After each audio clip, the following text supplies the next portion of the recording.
Video like जरूर कर लीजिए और ऐसे वीडियो लगातार फ्री में पाने के लिए चैनल को तुरंत सब्सक्राइब कर लीजिए और बेल आइकन को जरूर टैप कर लीजिए ताकि आगे भी सारे वीडियो आपको मिलते रहे। यूट्यूब में फॉलो करते हैं तो प्लीज ये वाला फ्री टेलीग्राम चैनल जरूर ज्वाइन कर लीजिएगा। सारे नोटिफिकेशन सारे अपडेट यहीं पे आते हैं, ध्यान रखिए।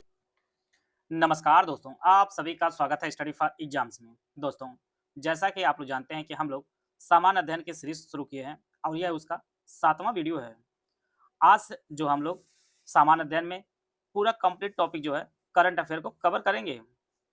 तो जैसा कि पूछा गया था करंट अफेयर के टॉपिक वाइज जीएस के बारे में, तो यहाँ पर जो है करंट का टॉपिक लिया गया है। सभी जो आज क्वेश्चन होंगे सभी करंट के होंगे। तो आइए हम लोग देखते हैं। पहला प्रश्न, 18वीं लोकसभा चुनाव 2024 के संदर्भ में सही कथन की जो है पहचान करनी है। यहाँ पर 3 स्टेटमेंट दिया गया है। आप जानते हैं कि जब तक लोकसभा चुनाव अगला नहीं हो जाता तब तक यहाँ से प्रश्न बार बार पूछा जा रहा है, तो इसलिए यह काफी इंपॉर्टेंट है। भारतीय जनता पार्टी ने अकेले 272 का बहुमत का आंकड़ा पार किया है। भारतीय राष्ट्रीय कांग्रेस 99 सीटों के साथ दूसरी सबसे बड़ी पार्टी बनकर उभरी है। उत्तर प्रदेश में समाजवादी पार्टी सबसे अधिक सीटें जीतने वाली पार्टी रही है। पश्चिम बंगाल में तृणमूल कांग्रेस ने अपने सीटों की संख्या में वृद्धि की है। तो 18वीं लोकसभा चुनाव जो 2024 हुआ था उसमें जो है भारतीय राष्ट्रीय कांग्रेस 99 सीटों के साथ दूसरी सबसे बड़ी पार्टी बनी थी। यह जो है सही आंसर है। और उत्तर प्रदेश में सबसे अधिक समाजवादी पार्टी ने सीटें जीती थी, यह भी आपका सही है। और पश्चिम बंगाल में तृणमूल कांग्रेस ने अपने सीटों की संख्या में वृद्धि की है, यह भी आपका सही आंसर है। सही है स्टेटमेंट। भारतीय जनता पार्टी ने अकेले 272 जो बहुमत होता है वह नहीं प्राप्त किया था, बल्कि सबसे अधिक सीटें जो जीत के जो भाजपा का जो गठबंधन है एनडीए है, इसने टोटल जो है 293 सीटें जो है जीती थी। 293 सीटें जो है जीती थी। तो इस प्रकार जो है 2 3 4 जो है ये ऑप्शन डी में दिया गया है, ये आपका सही आंसर है। यहाँ से प्रश्न कई बार परीक्षा में पूछा जा रहा है कि टोटल जो है कितने चरण में लोकसभा चुनाव हुआ था, तो टोटल 7 चरणों में हुआ था। यह बेहद इंपॉर्टेंट कई बार परीक्षा में पूछा जा रहा है। टोटल जो है 7 चरणों में यह चुनाव आयोजित किया गया था। और एक चीज और आप नोट कर लीजिएगा कि लोकसभा चुनाव 2024 के साथ जो है 4 राज्यों में जो है विधानसभा चुनाव हुए थे। उसमें आपके ओडिशा के थे, आंध्र प्रदेश के थे, सिक्किम के थे और अरुणाचल प्रदेश। इन चारों विधानसभाओं में जो है लोकसभा के साथ चुनाव हुए थे। और यह जो है लोकसभा चुनाव का जो है 18वां संस्करण कराया गया था। और चुनाव आयोग की जो टैगलाइन थी, चुनाव का पर्व देश का गर्व, यह जो है इसकी टैगलाइन थी। और राष्ट्रीय आइकॉन जो चुने गए थे वह सचिन तेंदुलकर जी इसके राष्ट्रीय आइकॉन चुने गए थे। और चुनाव आयोग द्वारा ऐप भी जारी किया गया था। केवाईसी का सी विजिल का भी ऐप जारी किया गया था। और इसमें महिलाओं की संख्या जो जीत कराती है महिलाएं लोकसभा चुनाव में 18वीं, वो टोटल संख्या जो आपकी 74 जो है महिलाओं ने चुनाव जीता है। और बहुमत प्राप्त करने टोटल जो संख्या होती है आपकी 272 होती है। आप जानते हैं कि आधी होती है सीटों की। तीसरा जो ऑप्शन डी है ये आपका सही आंसर है। अगला प्रश्न हम लोग देखते हैं। यहाँ पे अंतर्राष्ट्रीय संस्था पर आसीन पदाधिकारी संदर्भ में प्रश्न बनाया गया। आपको बताना कौन सही सम्मिलित नहीं है। एक तरफ संस्था है, पद है, नाम है और किस देश के वह है। यह भी इंपॉर्टेंट परीक्षा के लिए है। संयुक्त राष्ट्र के महासचिव एंटोनियो गुटरेस पुर्तगाल, संयुक्त राष्ट्र महासभा 69वें सत्र के अध्यक्ष फिलेमोन यांग कैमरून, WHO विश्व स्वास्थ्य संगठन के महानिदेशक नगोंजी ओकोंजो इवेला अमेरिका, WHO विश्व स्वास्थ्य संगठन महानिदेशक टेड्रोस एडनॉम घेब्रेयेसस इथियोपिया। तो इसका जो सही आंसर है वो आपका डी इसका सही, सॉरी इसका जो आंसर जो होगा वो आपका सी आंसर इसका सही है। WHO विश्व व्यापार संगठन के जो महानिदेशक हैं वह नगोंजी एगोंजो इवेला जो है ये अमेरिका के नहीं है, बल्कि यह जो है नाइजीरिया की है। नाइजीरिया की है। और यह जो है पहली अफ्रीकी महानिदेशक बनी है। बाकी सभी सम्मिलित हैं। संयुक्त राष्ट्र के महासचिव एंटोनियो गुटरेस हैं, या पुर्तगाल के हैं। संयुक्त राष्ट्र महासभा के जो 69वें सत्र के अध्यक्ष हैं वो फिलेमोन यांग है, ये आपके कैमरून के हैं। और WHO विश्व स्वास्थ्य संगठन के जो महानिदेशक हैं टेड्रोस एडनॉम घेब्रेयेसस, ये आपके इथियोपिया के हैं। इस प्रकार जो है सी ऑप्शन इसका सही आंसर है। ये सभी प्रश्न बनाए गए हैं और आपकी परीक्षा के लिए बेहद इंपॉर्टेंट है। 76वें गणतंत्र दिवस 2025 संदर्भ में यहाँ पे जो 3 स्टेटमेंट दिया गया है। वर्ष 2025 गणतंत्र दिवस समारोह के मुख्य अतिथि गुयाना के राष्ट्रपति मोहम्मद इरफान अली थे। इसकी थीम जो है विकसित भारत और भारत लोकतंत्र की मातृका थी। गणतंत्र दिवस परेड में उत्तर प्रदेश की झांकी महाकुंभ को सर्वश्रेष्ठ पुरस्कार मिला है। सही कथन की पहचान करनी है। ऑप्शन जो है आप लोग पढ़ लीजिए, इसमें सही कथन पहचान करनी है। 76वें गणतंत्र दिवस के अवसर पर जो है भारत के जो दिवस के मुख्य अतिथि थे वह प्रबोतो सुबियांतो थे, वह इंडोनेशिया के राष्ट्रपति थे। प्रबोवो सुबियांतो यह जो है इंडोनेशिया के राष्ट्रपति थे। तो पहला जो स्टेटमेंट आपका गलत हो जाता है। थीम इसकी जो है विकसित भारत और भारत लोकतंत्र की मातृका, तो यह सही है। और गणतंत्र दिवस परेड में जो है उत्तर प्रदेश की झांकी महाकुंभ को जो है सर्वश्रेष्ठ पुरस्कार मिला था। तो दो दूसरा और तीसरा आपका सही है, जो ऑप्शन डी में दिया गया है। सर्वश्रेष्ठ जो झांकी है वह है उत्तर प्रदेश झांकी, और इसकी जो थीम रही है महाकुंभ 2025 विरासत और विकास। ये थीम आप लोग नोट कर लीजिए, महाकुंभ 2025 विरासत और विकास, विरासत और विकास इसकी थीम रही है। तो इसका जो ऑप्शन ए है ये आपका सही आंसर है। यहाँ पर कथन दिया गया है, भारतीय अंतरिक्ष स्टेशन बीएस का पहला मॉड्यूल 2028 तक लॉन्च करने का उद्देश्य है। दूसरा स्टेट, भारत ने 2040 तक चंद्रमा पर मानव भेजने का लक्ष्य रखा है। केवल एक सही है, दोनों गलत है, केवल दो सही है, एक और दो दोनों सही है। तो भारत ने जो है 2040 तक चंद्रमा पर मानव भेजने का लक्ष्य रखा है, यह स्टेटमेंट सही है। भारतीय अंतरिक्ष स्टेशन बीएस का जो पहला मॉड्यूल है यह 2028 तक लॉन्च किया जाएगा, यह इसका लक्ष्य रखा गया। तो दोनों ही जो स्टेटमेंट है आपके सही आंसर है। यहाँ पर वन स्थिति रिपोर्ट के संदर्भ में प्रश्न बनाया गया है। यह रिपोर्ट भारतीय वन सर्वेक्षण EFSI द्वारा है जो है द्विवार्षिक रूप से प्रकाशित की जाती है। देश का कुल वन और वृक्ष आवरण इसके कुल भौगोलिक क्षेत्र से 24% से अधिक है। क्षेत्रफल देश से मध्य प्रदेश में जो है सबसे बड़ा वन क्षेत्र है। प्रतिशत के देश से मिजोरम में सबसे अधिक वन आवरण है। आपको सही स्टेटमेंट पहचान करनी है। केवल 2 और 3, 1, 2, 3 और 4 सभी सही, केवल 1 और 4, केवल 1, 3 और 4। वन स्थिति रिपोर्ट जो हाल ही में जारी की गई थी वह जो है इसका 18वां जो संस्करण जारी किया गया था। यह जो प्रत्येक वर्ष 2 वर्ष के अंतराल पर जो है जारी की जाती है। आप जानते हैं कि पर्यावरण, वन और जलवायु परिवर्तन के मंत्री जो है भूपेंद्र यादव जी हैं, उन्होंने ये जो है रिपोर्ट जारी की थी। पूरे देश में कुल वन और वृक्षावरण जो है यह 8,27,357 वर्ग किलोमीटर है। और यह जो परसेंटेज में बात की जाए तो यह जो एग्जैक्ट जो डेटा है वो 25.17% है। यह डेटा आप लोग याद कर लीजिए, क्योंकि परीक्षा इससे बेहद इंपॉर्टेंट है। इसके अलावा कुल वनावरण जो है वह 7,15,343 वर्ग किलोमीटर है, और यह जो डेटा है वह 21.76% है। तो इसका जो है दूसरा जो आंसर है वह लगभग जो कथन है वह आप सही मान सकते हैं, लेकिन एग्जैक्ट डेटा आप लोग याद कर लीजिएगा 25.17। तो दूसरा भी स्टेटमेंट आपका सही है। क्षेत्रफल देश से मध्य प्रदेश में सबसे बड़ा वन क्षेत्र है, यह भी बात सही है। सबसे ज्यादा वन क्षेत्र वाले जो राज्य हैं मध्य प्रदेश है, पहला आपका एमपी है, फिर दूसरे स्थान पर आपका अरुणाचल प्रदेश है, तीसरे स्थान पर आपका महाराष्ट्र है। और अगर यह तो पूरे क्षेत्र की बात की जाए, अगर परसेंटेज में देखा जाए तो सबसे अधिक जो परसेंटेज में है राज्यों में वह मिजोरम में है। यह भी स्टेटमेंट आपका सही है। तो सभी जो स्टेटमेंट है आपके सही हैं। बी आंसर इसका सही आंसर है। बस एग्जैक्ट जो डेटा है वो 25.17 आप लोग कर लीजिएगा, 25 से ज्यादा ही है, इसलिए आंसर जो है आपका बी आंसर इसका सही हो जाएगा। जो हाल ही में चक्रवात आए हैं उनके नामकरण संदर्भ में आपको मिलान करना है। कौन सा नाम किस देश ने प्रस्तावित किया है उसके संदर्भ में प्रश्न बनाया गया। मोन्था, सेन्यार, दित्वार, शक्ति, Thailand, UAE, Yemen, Sri Lanka. Option आप लोग पढ़ लीजिए।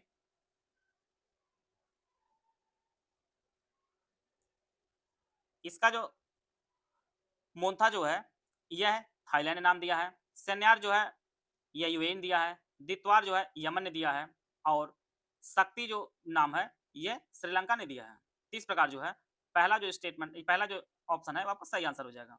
मोन्था जो चक्रवात है इसका नामकरण थाईलैंड ने किया है, सेन्यार का यूएई ने किया है, दित्वार का यमन ने किया है, और शक्ति जो चक्रवात आया था इसका नामकरण श्रीलंका ने किया है। तो इसका जो ऑप्शन ए है ये आपका सही आंसर है।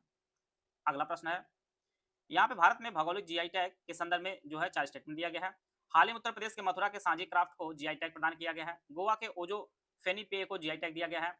एक बार पंजीकृत होने के बाद जीआई टैग की वैधता अनिश्चित काल के लिए होती है, और जीआई टैग का संचालन वस्तुओं के भौगोलिक उपदर्शन, पंजीकरण और संरक्षण अधिनियम 1999 द्वारा होता है। सही कथन की पहचान करनी है। मथुरा के सांझी क्राफ्ट को जो है जीआई टैग दिया गया है। आप जान लीजिए, यहाँ पे नोट कर लीजिएगा, सर्वाधिक जो जीआई टैग वाला जो राज्य है ये आपका यूपी है, और उसके बाद आपका तमिलनाडु है जो सबसे अधिक जीआई टैग वाले हैं। गोवा के ओजी फेनी पे को जीआई टैग दिया, यह भी स्टेटमेंट सही है। यहाँ पर स्टेटमेंट गलत है, क्योंकि जीआई टैग की जो वैलिडिटी होती है वह 10 साल के लिए होती है। जीआई टैग की जो वैलिडिटी होती है वह सिर्फ 10 साल के लिए होती है। इससे बार बार जो है नवीनीकृत करना पड़ता है। बाकी जीआई टैग का संचालन वस्तुओं के भौगोलिक उपदर्शन अधिनियम 1999 द्वारा दिया जाता है। तो 1, 2 और 4, 1, 2 और 4 इसका ऑप्शन जो सी में दिया गया है, ये आपका सही आंसर हो जाएगा। आते हैं अगला प्रश्न लोग। यहाँ पर प्रमुख नियुक्तियों के संदर्भ में प्रश्न बनाया गया है। भारतीय रिजर्व बैंक के गवर्नर,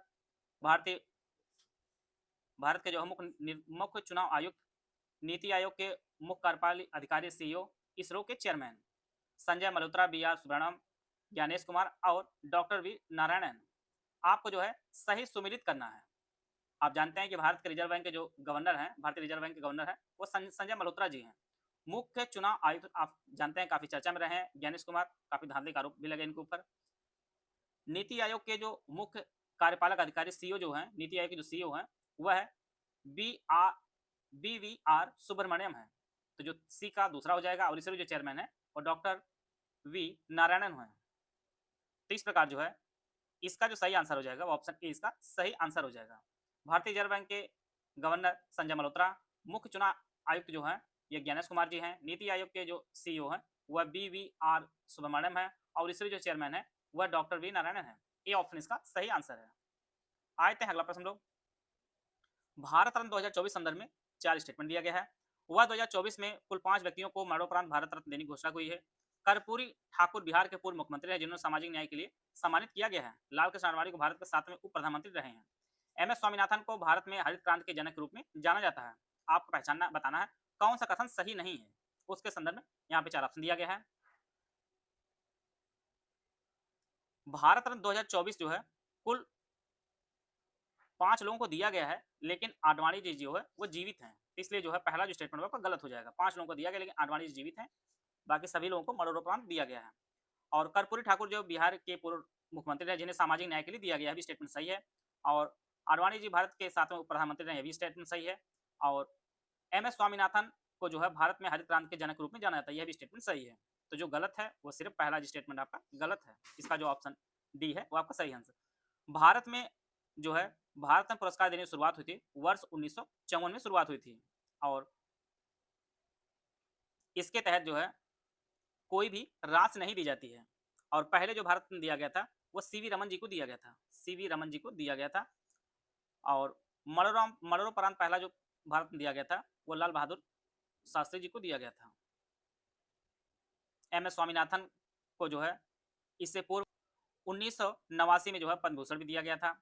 इनमें PV नरसिम्हा राव जी भी को भी दिया गया था, MS स्वामीनाथन, लालकृष्ण आडवाणी, और साथ में जो है चौधरी चरण सिंह जो भारत के पूर्व प्रधानमंत्री रहे हैं, और उनकी जयंती पर 23 दिसंबर को राष्ट्रीय किसान दिवस भी मनाया जाता है।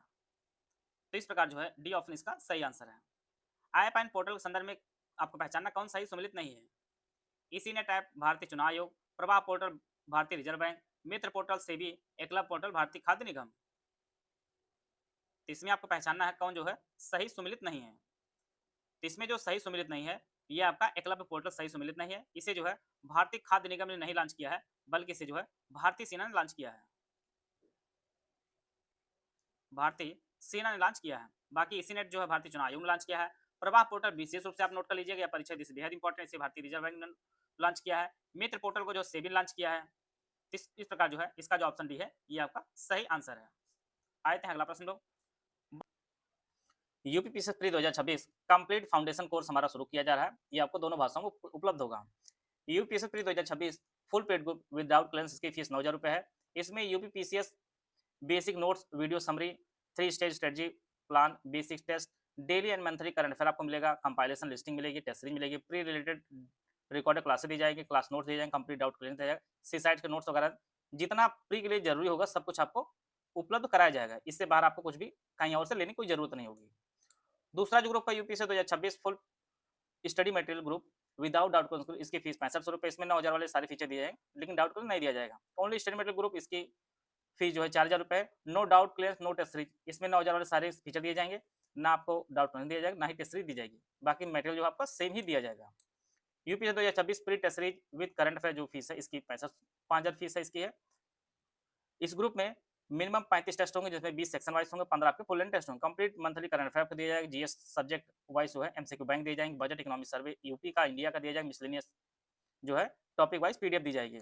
यूपी से 2026 pre only current affair group, इसकी फीस 2000 रुपये। इसमें कंप्लीट जो है national international UP current affair budget economic survey of UP और इंडिया सब कुछ आपको दिया जाएगा।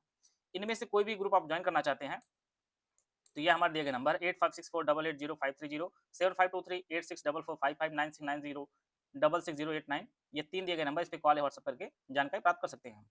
अगर आप ओनली पेड क्विज ज्वाइन करना चाहते हैं तो आप 1200 रुपये पेमेंट करके आप इससे जुड़ सकते हैं। बाकी ऊपर वाले किसी भी ग्रुप में आप एडमिशन लिए हों तो आपको अलग से लेने की जरूरत नहीं है, आपको जो है पेड क्विज चैनल में जोड़ दिया जाएगा।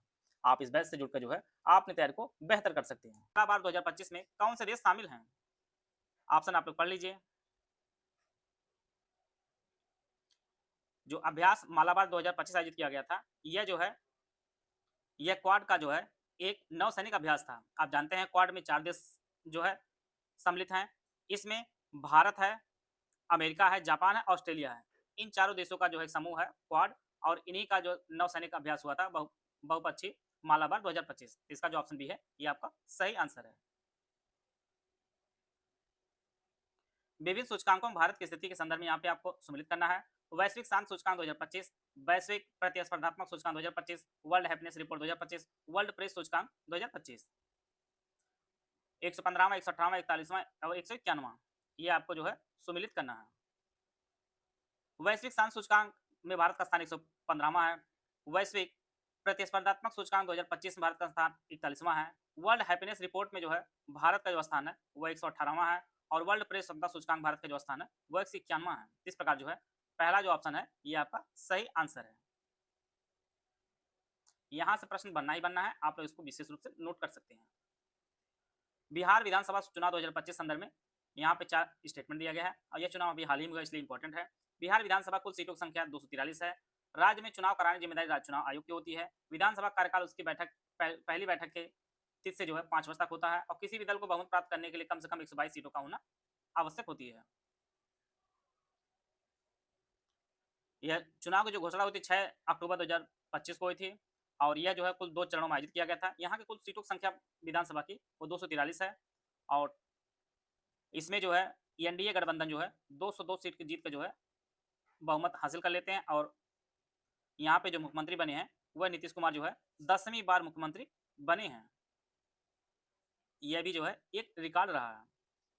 तो यहाँ पर जो है पहला जो स्टेटमेंट है आपका सही है। राज्य में जो चुनाव कराने की जिम्मेदारी होती है राज्य चुनाव आयोग को नहीं होती है, यह स्टेटमेंट गलत है। निर्वाचन आयोग जो है कराता है केंद्र सरकार का। और तीसरा जो आपका है विधानसभा जो कार्यकाल होता है यह पहली बैठक के 5 वर्ष का होता है, यह भी स्टेटमेंट सही है। और बहुमत के लिए 122 सीटों का होना आवश्यक होता है, यह भी स्टेटमेंट सही है, क्योंकि 50 प्लस 1 होनी चाहिए। तो यह जो है इसका जो सही आंसर हो जाएगा वो ऑप्शन 1, 3, 4 हो जाएगा। ये ऑप्शन इसका सही आंसर हो जाएगा। यहाँ पे 4 स्टेटमेंट दिया गया है। भारत दुनिया का तीसरा सबसे बड़ा ऑटोमोबाइल बाजार बन गया है। भारत दुनिया का दूसरा सबसे बड़ा मछली उत्पादक देश बन गया है। भारत दुनिया का दूसरा सबसे बड़ा कोयला उपभोक्ता बन गया है। भारत जापान को पीछे छोड़कर दुनिया की तीसरी सबसे बड़ी अर्थव्यवस्था बन गया है। सही कथन की पहचान करनी है। ऑप्शन आप लोग पढ़ लीजिए। पहला जो स्टेटमेंट यह सही है, भारत दुनिया का तीसरा सबसे बड़ा ऑटोमोबाइल बाजार बन गया है। भारत दुनिया का दूसरा सबसे बड़ा मछली उत्पादक देश भी बन गया है, और भारत दुनिया का दूसरा सबसे बड़ा कोयला उपभोक्ता भी बन गया। यह भी स्टेटमेंट आपका सही है। चौथा जो स्टेटमेंट गलत है, क्योंकि भारत जापान को पीछे छोड़कर चौथी सबसे बड़ी अर्थव्यवस्था बन गया है। 1, 2, 3 आपका सही, 1, 2, 3 आपका सही ऑप्शन दिया गया, ये आपका सही आंसर। बाकी 2 स्टेटमेंट आपका सही है। भारत जो जापान को पीछे छोड़कर चौथी सबसे बड़ी अर्थव्यवस्था वाला देश बन गया है। यहाँ पर सम्मिलित करना सही। भारत का पहला ड्रोन एआई संचालित कृत्रिम वर्षा प्रयोग, भारत के पहले पशु स्टेम सेल बायो बैंक का उद्घाटन यह कहाँ किया गया उसके संदर्भ में प्रश्न है। भारत की पहले स्वदेश निर्मित चिप विक्रम, भारत का पहला एआई संचालित शिक्षण ऐप। जयपुर जगह दी गई, हैदराबाद जगह दी, आईआईटी पलक्कड़ जगह दी गई, आईआईटी मद्रास दी गई है। जयपुर में भारत का पहला ड्रोन एआई संचालित कृत्रिम वर्षा का जो है प्रयोग किया गया था। भारत के पहले पशु स्टेम सेल बायो बैंक का जो उद्घाटन किया गया था वह हैदराबाद में किया गया था। डायरेक्ट यह प्रश्न पूछा जा सकता है परीक्षा में आपके। और भारत के पहले स्वदेशी चिप जो निर्मित किया गया जिसका नाम विक्रम रखा गया है, इसे आईआईटी मद्रास ने विकसित किया है। और भारत का पहला एआई संचालित शिक्षण ऐप को जो विकसित किया है, लॉन्च किया गया आपके आईआईटी पलक्कड़ ने लॉन्च किया है। इस प्रकार जो है इसका जो आंसर हो जाएगा वो आंसर सी आंसर इसका सही हो जाएगा। भारत का पहला ड्रोन एआई संचालित कृत्रिम वर्षा जो प्रयोग किया गया था वह जयपुर में किया गया था। भारत के पहले पशु स्टेम सेल बायो बैंक का जो उद्घाटन हैदराबाद में किया गया था। भारत की पहले स्वदेश निर्मित चिप विक्रम को जो है आईआईटी मद्रास ने विकसित किया था और भारत का पहला एआई संचालित शिक्षण ऐप को जो है आईआईटी पालक्कड़ ने विकसित किया है। तो यह जो है सी ऑप्शन इसका सही आंसर है। यहाँ पर आगामी जो खेल है उसके संदर्भ में प्रश्न बनाया गया है। कुछ खेल हो भी चुके हैं। 34वां ग्रीष्मकालीन ओलंपिक खेल 2028 वाला लॉस एंजल्स में होगा। 25वां शीतकालीन ओलंपिक खेल 2026 मिलान व कोर्टिना कोर्टिना इटली में।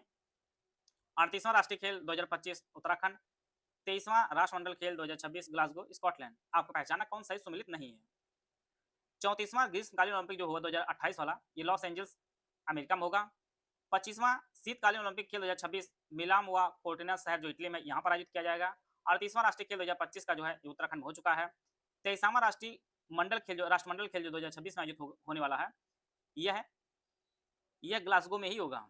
तो इस प्रकार जो है सभी सुमिलित हैं, सभी जो है सुमिलित, इसमें कोई ऐसा नहीं है जो सुमिलित ना हो। इसको मान लीजिए नहीं और यहाँ पे उपरोक्त में सभी कर दीजिए। एक ई ऑप्शन मान लेकर सभी जो है सुमिलित हैं, सभी जो है सुमिलित हैं, जितने भी हैं सभी सुमिलित हैं। राष्ट्रीय खेल पुरस्कार 2024 संदर्भ में यहाँ पर स्टेटमेंट दिया गया है। 4 जनवरी 2024 में राष्ट्रपति द्रौपदी मुर्मू द्वारा 5 एथलीटों को मेजर ध्यानचंद खेल रत्न पुरस्कार जो सम्मानित किया गया। राष्ट्रीय खेल पुरस्कार 2024-25 में जो है कुल 32 खिलाड़ियों को अर्जुन पुरस्कार सम्मानित किया गया। हॉकी प्लेयर स्वप्निल सुरेश कुसालो को अर्जुन पुरस्कार मिला है। मौलाना अबुल कलाम आजाद ट्रॉफी चंडीगढ़ यूनिवर्सिटी ने जीता है। सही कथन की पहचान करनी है। तो टोटल जो है राष्ट्रीय खेल पुरस्कार 2024 में टोटल 4 लोगों को दिया गया है। 4 लोगों को जो है मेजर ध्यानचंद खेल पुरस्कार दिया गया है और इनमें नाम आप लोग नोट कर लीजिए क्योंकि परीक्षा में बराबर पूछा गया है। इन एथलीटों में नाम में जो है आपका मनु भाकर जी है, मनु भाकर, हरमनप्रीत कौर, हरमनप्रीत सिंह, हल्का सा हरमनप्रीत सिंह, प्रवीण कुमार, मनु भाकर, हरमनप्रीत सिंह और डी कुकेश, शतरंज चैंपियन जो है डी कुकेश। इन 4 लोगों को जो है राष्ट्रीय खेल पुरस्कार 2024 जो है मेजर ध्यानचंद खेल रत्न पुरस्कार जो है सम्मानित किया गया है। तो पहला जो स्टेटमेंट गलत हो जाएगा। कुल 32 खिलाड़ियों को अर्जुन पुरस्कार दिया गया, स्टेटमेंट सही है। मौलाना अबुल कलाम आजाद ट्रॉफी जो है यह चंडीगढ़ यूनिवर्सिटी ने जीता, यह भी स्टेटमेंट सही है। तीसरा जो स्टेटमेंट यह भी गलत है क्योंकि स्वप्निल सुरेश कुसाले को अर्जुन पुरस्कार दिया गया है, लेकिन जो यह हॉकी प्लेयर नहीं है बल्कि यह निशानेबाज है, निशानेबाज है। ऐसे प्रश्न पूछेंगे परीक्षा में, आप लोग पहले से तैयार रहेंगे तभी आप इसका उत्तर दे सकते हैं। तो दूसरा जो स्टेटमेंट है और साथ में जो है चौथा जो है दूसरा और चौथा यहाँ पे आप बना लीजिए, दूसरा और चौथा जो आपका सही हो जाएगा। बाकी जो पहले में करेक्शन है क्योंकि 4 लोगों को दिया गया है और तीसरा जो है यह निशानेबाज है स्वप्निल सुरेश जी। तो 2 और 4 जो ऑप्शन डी में दिया गया है ये आपका सही आंसर हो जाएगा। अगला प्रश्न देखते हैं। निम्नलिखित कथनों पर विचार करना है। अमेरिका चौथे साल में भारत का सबसे बड़ा व्यापारी साझेदार बना है। शंघाई शहर एशिया के अरबपतियों की राजधानी बन गया है। भारत विश्व का दूसरा सबसे बड़ा चाय निर्यातक बन गया है। हिंदुस्तान एरोनॉटिक्स लिमिटेड 14वीं महारत्न कंपनी बन गई। तो इसमें जो है अमेरिका चौथे साल में भारत का सबसे बड़ा व्यापारी साझेदार है, यह भी स्टेटमेंट सही है। शंघाई शहर जो एशिया अरबपतियों की जो राजधानी बन गई है यह भी सही है। भारत विश्व का दूसरा सबसे बड़ा चाय निर्यातक बन गया, यह भी सही है। चौथा जो स्टेटमेंट यह भी सही है। हिंदुस्तान एरोनॉटिक्स लिमिटेड जो है 14वीं महारत्न कंपनी बनी है। तो सभी जो स्टेटमेंट इसके सही है, ये ऑप्शन इसका सही आंसर है। अगला प्रश्न देखते हैं।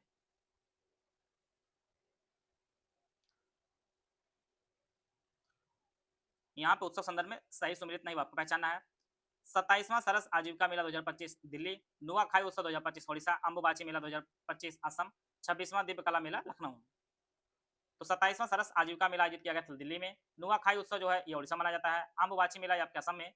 26वां दिव्य कला मेला जो आयोजित किया था वो लखनऊ में नहीं किया गया था बल्कि पटना में किया गया था, पटना में। तो इसका जो सही आंसर है ऑप्शन डी इसका सही आंसर हो जाएगा। अब आप लोग बताइएगा टोटल कितने प्रश्नों में कितने प्रश्न आपके सही होते हैं, आप लोग आंसर जरूर बताइएगा। आशा है आप सभी को बहुत कुछ जानने को मिला होगा। मिलते हैं नेक्स्ट वीडियो, तब तक जय हिंद, जय भारत।